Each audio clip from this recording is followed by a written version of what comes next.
Welcome to today's episode of Forum Focus. Our guest today is George Santos, the former congressman who represented New York's 3rd congressional district. Santos, who gained national attention during his time in office, remains, I think it's fair to say, a figure of both controversy and intrigue in American politics.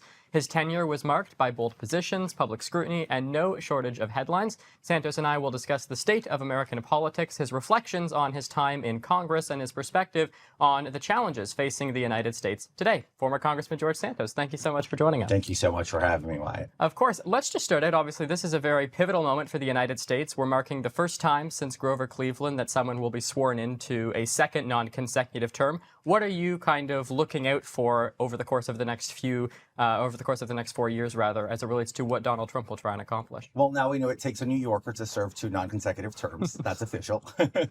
But I think that President Trump now has a much bigger mandate than he did going in 2016. We all know that 2016 was an election riddled by a rejection and rebuking of Hillary Clinton for what happened to Bernie Sanders. So a lot of people protested, voted Trump. That's really the narrative, right? And I'm a Trump supporter, and I'm okay with admitting that. This time around, it was a rebuke of the establishment and everyone else, and it was a pro-Trump wave, and it's a mandate. So I look forward to a more informed, prepared, and ready to hit the ground running presidency. And you can see that by how the candidates for his cabinet positions are all already lined up, have been going through hearings. They're ready to roll starting Monday at 2 p.m. So I think that's very important. I was talking to a good friend of mine who's heading into one of the agencies, let's just say the 3-lettered agencies, and he's supposed to show up to work already tomorrow morning and start opening the door to figure out, like who comes in, who doesn't, and get running and putting everything into place. So I think that's a fantastic position to be on. So I look forward to President Trump delivering not only on his campaign promises, but also de-escalating the world tension that we're living in today. And you've seen some of his advisors say that there could be as many as 100 executive orders on day one, just because of the nature of how many promises he made over the course of the election. You yourself, as a former legislator, would have, a decent amount of experience in terms of navigating the complexities when you have a bunch of different priorities and you kind of have to pick and choose what comes first. But obviously there's the border and the issues with fentanyl and what have you, the cost of living. How should the president-elect kind of balance all of these issues that's at stake? Well, I think it's fair to say that President Trump will probably sign 30 somewhat executive orders around the border alone, because if you look back and see what President Biden did on day one, he undid about 30 executive orders of Trump policies.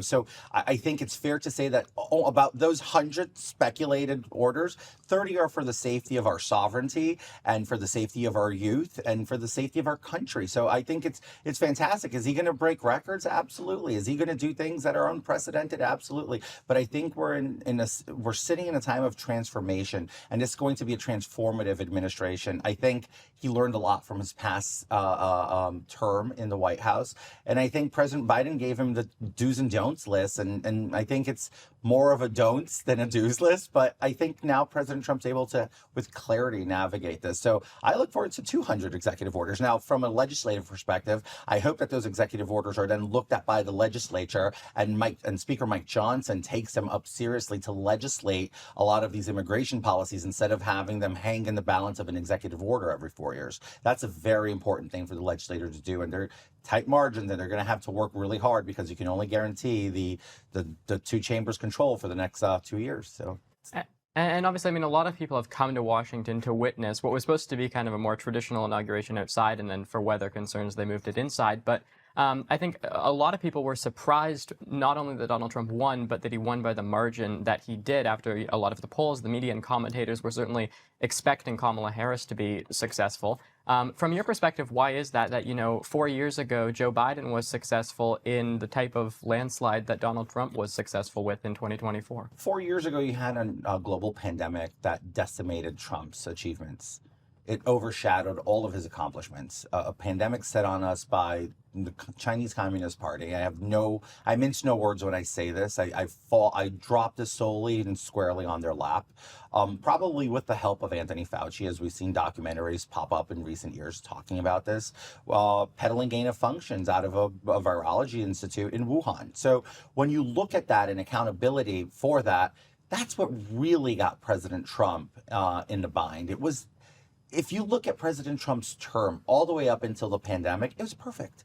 We had record low inflation, record low unemployment. Americans were more prosperous. The stock market was out of control. More jobs were being created than ever. President Trump was bringing back jobs to the United States and onshoring them. So when you look at that, and by the way, we had no new wars. We had peace in the Middle East, the Abraham Accords. I mean, I can list a litany of things, but then how do you overcome a global pandemic that killed millions of Americans? It touched almost every family. So that was his biggest issue, and I think that played to the advantage of Biden trying to play, Uncle Joe, very normal, but there was nothing normal about it. Now we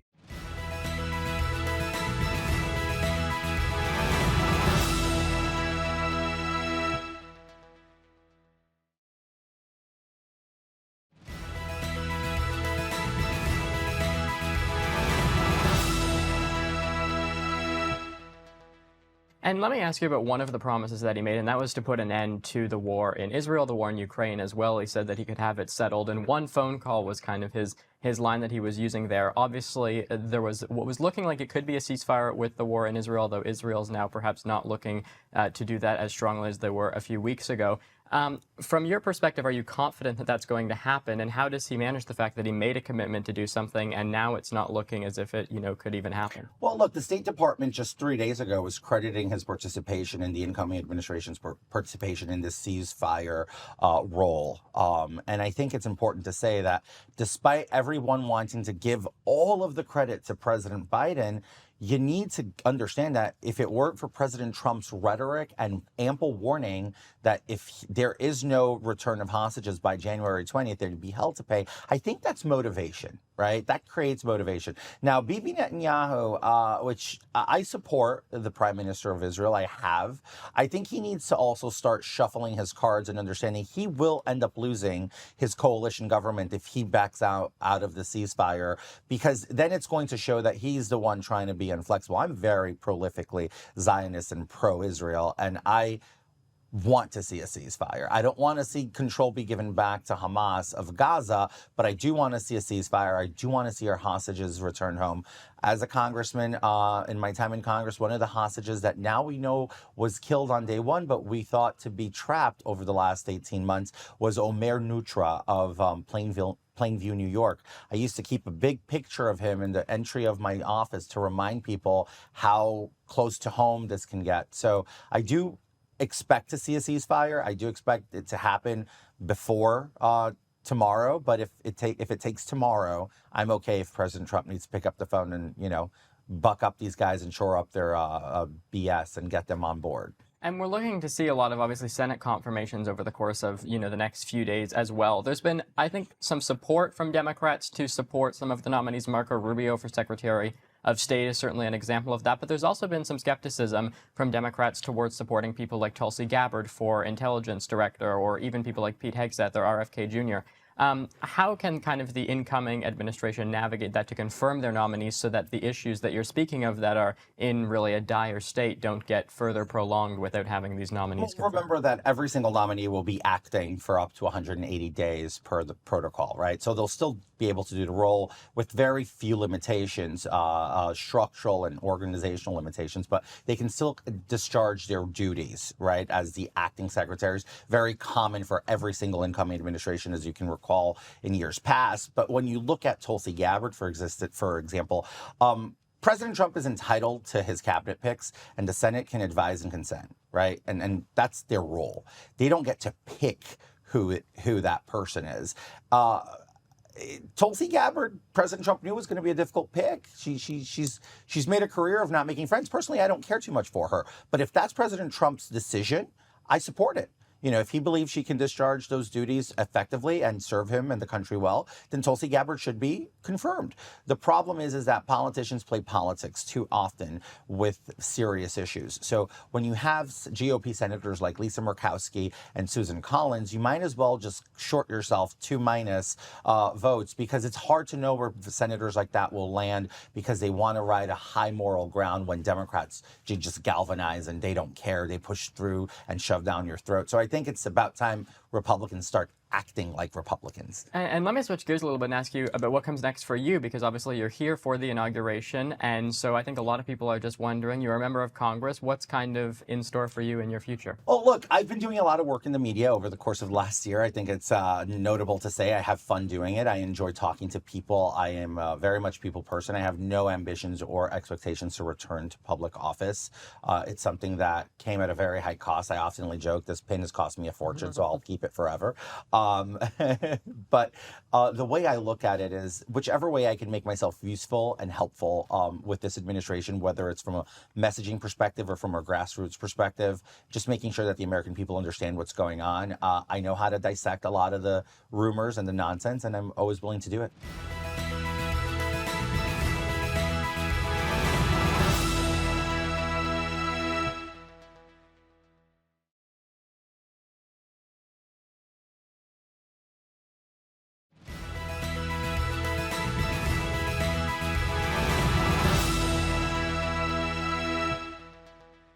And I think it's no secret, and you would admit that you were prone to a lot of controversy over the time over your term in Congress, rather. From your perspective, how does the public perceive you? How does that kind of influence how you go about your media work and other things? You know, I try to keep it blunt, to not mince words. I had a rough time in Congress. I had a horrible time, a lot of it self-inflicted wounds, stupid mistakes and decisions. As an adult and a human, I acknowledge that, and I take full responsibility, and I ask for forgiveness. But I move on with my life. Atoning doesn't mean disappearing. Atoning doesn't mean going away. It just means be conscientious of what you can and can't do and what you've done and how it's affected people, and strive to be a better person. So the way I navigate that is just by being utmost transparent, blunt, and positive. My reception in DC over this weekend has been phenomenal. People have been so kind and gracious, and I couldn't thank people enough for their love, support, and kindness and words of encouragement. And I'll continue to do that through communication, and I look forward to doing it. And how is your relationship with not only Donald Trump, but the people around him? Are they welcoming to your support? Look, the Trump team has always been very kind to me. They've never shunned me out.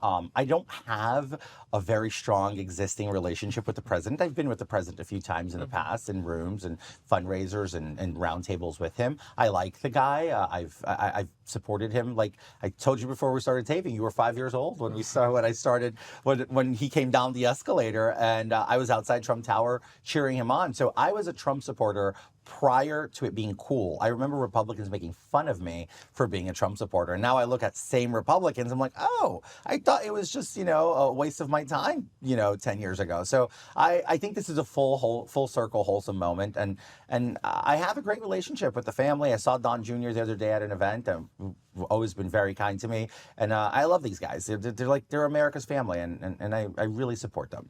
And what about some of your former colleagues in Congress who voted to expel you? I mean, I'm sure you see some of them now, but maybe people on the other side who are, as I said, who voted to expel you, who perhaps are not too fond of you anymore. It's funny. I was at a party, the Crypto Ball, on Friday, and I was oddly cheered by a bunch of guys who actually voted to expel me. Republicans. They came up to me, we had conversations like, it's not personal. I'm like, it kind of felt personal, I mean, I felt it personal. I don't want to name names. I don't want to put people's careers on blast, but you know how that works, right? It's behind the cameras, it's one thing. In front of the cameras, it's different. But I'm a forgiving person, with very little exceptions, unless your name is Rep. Nicola Loda or Anthony D'Esposito. I really can forgive you. And what about, and I want to ask this in a respectful way, but do you feel like any regret necessarily? Like, is there part of you that still wants to be in Congress serving with some of the people that you said you saw the other day? I loved my job.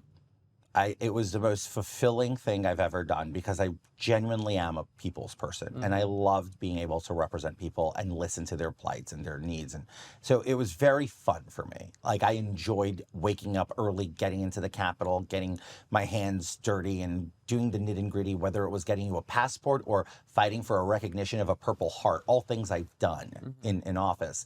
So I miss it, but I don't want to go back. It comes at a very high toll. Family cost. Yeah, and so I guess, when did it start to go from being fun to not fun anymore? It went to not fun anymore after I left, when I realized, and in retrospect, what it cost me, right? While I was doing it, I iced out the media. I kept my head down for the most part. They chased me. I didn't chase them. And I spoke to them as little as possible. I gave them a refrigerator freezer treatment for 30, almost 45 days after being sworn in. It took 45 days almost for me to actually speak to the media. And then when I did, I spoke and I did interviews and I conducted business as usual. But, you know, I wasn't thinking about what it was costing me every single day. And then I got indicted, and then I got superseded, indicted, ethics report. My life was put out on display like a circus animal, and I felt completely violated. And I look back at that and I say, this has cost me a lot. I don't know that I could have children at this point. How can you have children and justify to the world, I'm going to have kids and let them go through the tough task of climbing this very unkind world saying, George Santos is my dad. So it's cost me a lot.